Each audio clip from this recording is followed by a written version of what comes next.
လွန်ခဲ့တဲ့12ရာစုဝန်းကျင်မှာဒုတိယမြောက်ဆာရာဗမန်ဘုရင်က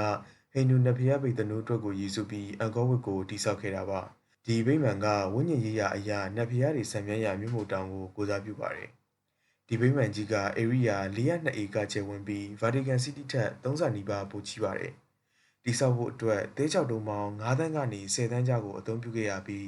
ဒီကျောက်တုံးတွေကိုကီလိုမီတာ40ကျော်ဝေးတဲ့တောင်တန်းတွေပေါ်ကဖောင်တွေနဲ့တည်ဆောင်ခဲ့ရတာပါ။ဗိမာန်ကိုပတ်လည်ဝိုင်းထားတဲ့ကျုံးကြီးက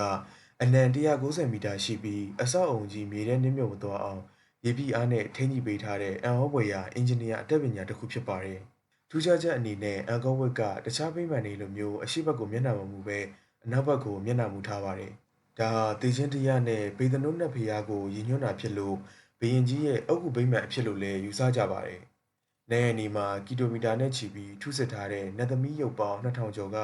တရုတ်နဲ့တရုတ်သပင်ပုံစံလုံးဝမတူအောင်အသေးစိတ်ကျလာပါတယ်။နှစ်စဉ်မတ်လနဲ့စက်တင်ဘာလတွေမှာကောင်းကင်ဘုံမှာရှိတဲ့နေကအလဲတာဝါတန်ရဲ့အလဲတက်တက်မှာကွက်တီထွက်ပေါ်လာတာက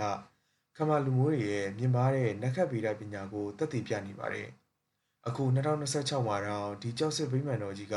လူတွေရဲ့ယုံကြည်မှုနဲ့လက်ရမြောက်မှုကိုကမ္ဘာအလယ်မှာဂုဏ်ယူစွာပြသနေစေဖြစ်ပါတယ်။တစ်နှစ်ကိုလာရောက်လည်ပတ်တဲ့ခရီးသွားပေါင်း45သိန်းရှိပါတယ်။